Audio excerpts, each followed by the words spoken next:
Imagine being home alone, only to discover that you're not truly alone.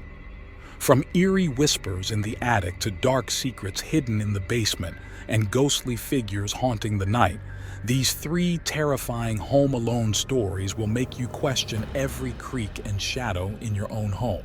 Get ready for a journey into pure fear. Story 1.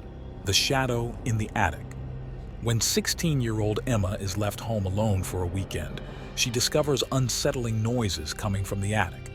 Despite her fear, she investigates and uncovers a dark, sinister presence that has been hiding in her home for years. As the weekend progresses, Emma's fear escalates as the presence becomes more malevolent, leading to a horrifying climax.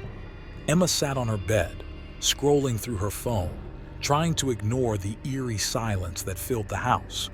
Her parents had left for a weekend getaway, leaving her in charge. At first, she was excited about having the house to herself, but as the hours passed, an uneasy feeling settled in. It started with small noises, creaks and groans that could easily be attributed to an old house. But as night fell, the noises grew louder and more deliberate. Emma tried to convince herself it was just her imagination, but the footsteps in the attic were unmistakable. She mustered the courage to check, grabbing a flashlight and heading up the narrow stairs to the attic. The door creaked open, revealing a dusty, cluttered space. She shone the light around, her heart pounding. Nothing seemed out of place, but the feeling of being watched was overwhelming. Returning to her room, Emma tried to shake off the fear.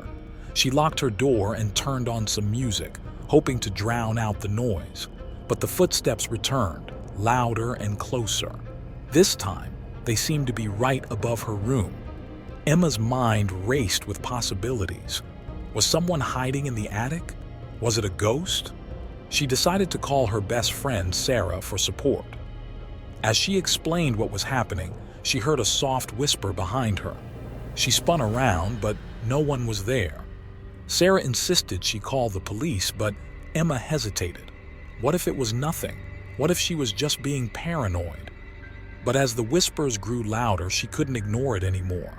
She dialed 911, her hands shaking.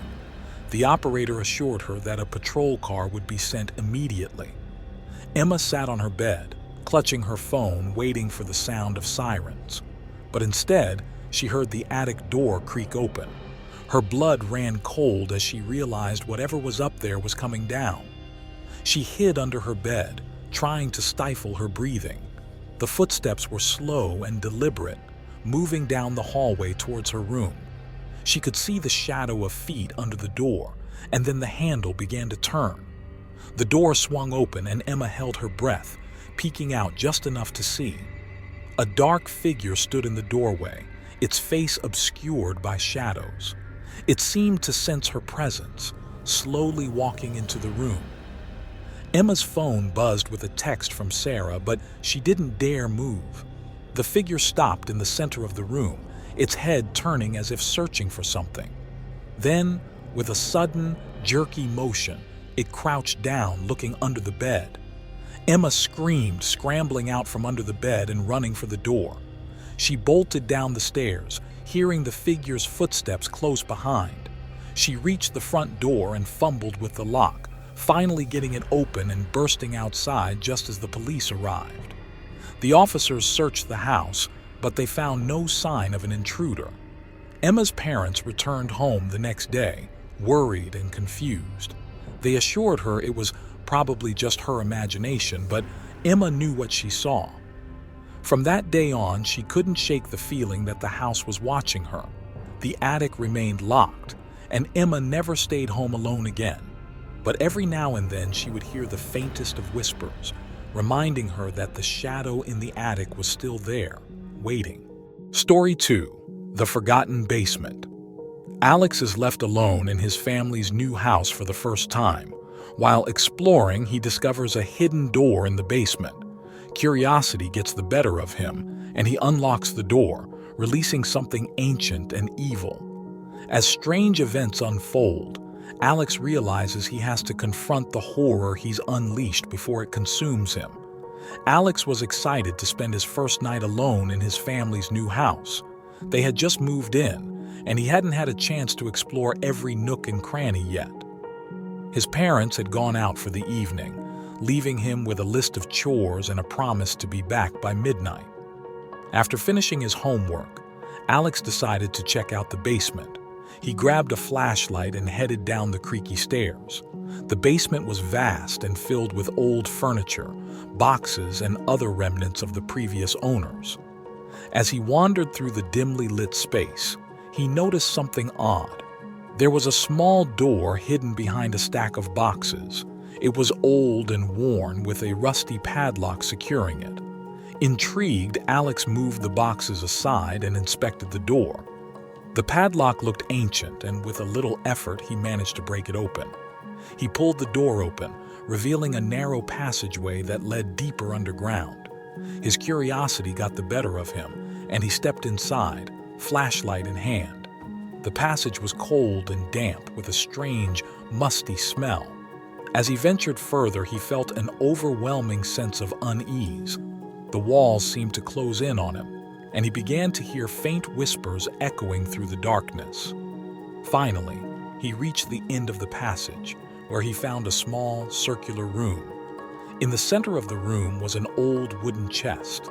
Alex approached it cautiously, his heart pounding in his chest. He lifted the lid, revealing a collection of strange old artifacts and a leather-bound book. As he examined the book, the whispers grew louder, more insistent. He opened it, revealing pages filled with strange symbols and drawings. Suddenly, the room grew colder and he felt a presence behind him. He spun around, but there was nothing there. The whispers seemed to be coming from all directions now, and he realized he had made a terrible mistake. He slammed the book shut and raced back up the passage, feeling as though something was chasing him. When he reached the basement, he quickly shut the door and replaced the boxes, hoping to hide whatever he had unleashed. But it was too late. The house felt different now, darker and more sinister. Shadows seemed to move on their own, and the whispers followed him wherever he went. That night, as he lay in bed, the whispers grew louder. He could hear them calling his name, taunting him. He pulled the covers over his head, trying to block them out, but they only grew louder. The temperature in the room dropped, and he could see his breath in the air. Suddenly, the bed shook violently, and he felt something grab his ankle.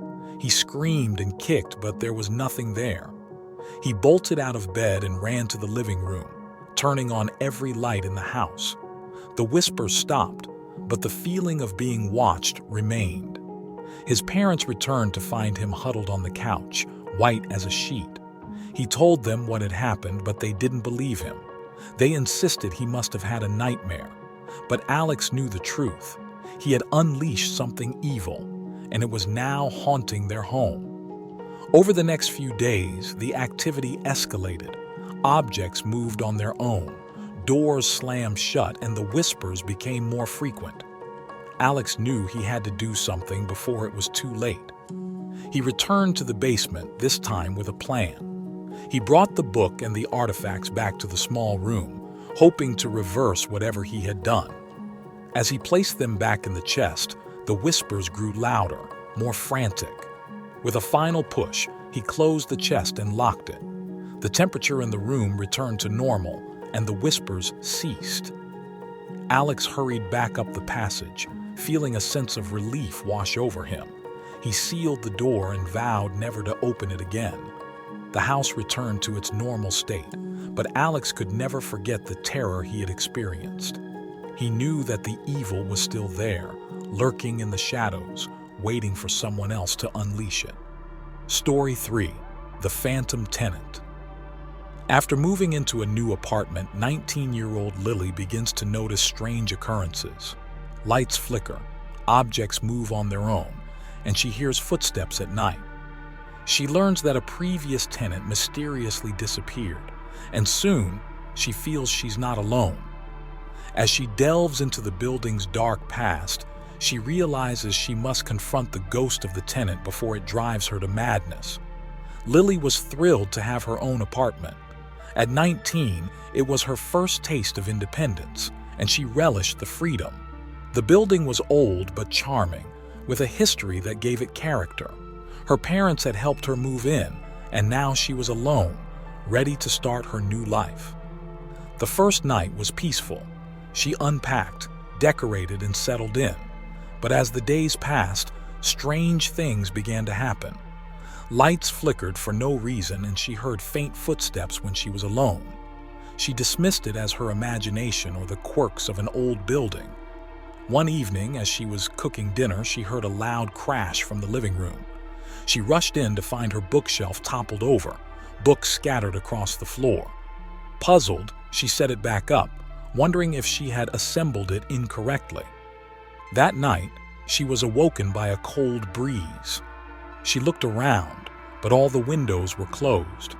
The feeling of being watched was intense, and she couldn't shake the unease. She decided to ask her neighbors if they had experienced anything similar. Her next-door neighbor, Mrs. Henderson, was a kind old lady who had lived in the building for decades. When Lily mentioned the strange occurrences, Mrs. Henderson's face grew serious. She told Lily about the previous tenant, a young woman named Emily, who had mysteriously disappeared. No one knew what happened to her, but ever since, strange things had been happening in the apartment. Determined to find out more, Lily began researching Emily's disappearance. She found old newspaper articles and police reports, but there were no leads. It was as if Emily had vanished into thin air. As she dug deeper, the activity in her apartment intensified. One night, Lily woke up to find a shadowy figure standing at the foot of her bed. She froze in terror, unable to move. The figure slowly faded away, but the fear remained. She knew she had to do something before she lost her mind. She contacted a local paranormal investigator, hoping to get answers. The investigator, a man named Mark, agreed to come to her apartment. He brought with him various tools and devices to detect any supernatural activity. As they conducted their investigation, the temperature in the room dropped dramatically. The lights flickered and they heard faint whispers. Mark used a spirit box to try and communicate with the presence. To their shock, a voice came through saying, "Help me." Lily's heart raced as she realized it was Emily. She asked what she could do to help, and the voice responded, "Find me." They scoured the apartment looking for any clues. In the attic, they discovered a hidden compartment behind a wall. Inside, they found Emily's belongings and a diary. The diary detailed Emily's experiences with the paranormal activity and her growing fear. The last entry mentioned a dark figure that had been tormenting her. She wrote about a ritual she found in an old book that might banish the spirit, but she was too afraid to try it. Lily and Mark decided to perform the ritual, hoping to free Emily's spirit. They gathered the necessary items and followed the instructions carefully. As they completed the ritual, the room filled with an icy wind, and the dark figure appeared, more menacing than ever.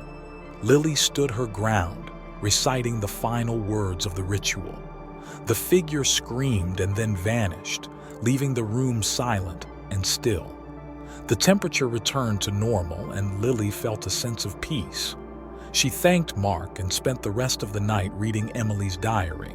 She learned about the young woman's hopes and dreams, and she felt a deep connection to her. The next day, she contacted Emily's family, giving them the diary and telling them what had happened. The paranormal activity ceased, and Lily finally felt at ease in her apartment. She knew that Emily's spirit was at rest, and she was grateful to have played a part in bringing her peace. But she would never forget the terror she had faced and the bravery it took to confront the phantom tenant. Did these stories keep you on the edge of your seat? If you want more heart-pounding horror tales, make sure to like this video, share it with your friends, and subscribe to our channel. Don't forget to hit the bell icon so you're always the first to experience our latest terrifying stories. Leave a comment below with your own Home Alone horror experiences and what kind of scary stories you'd like to hear next.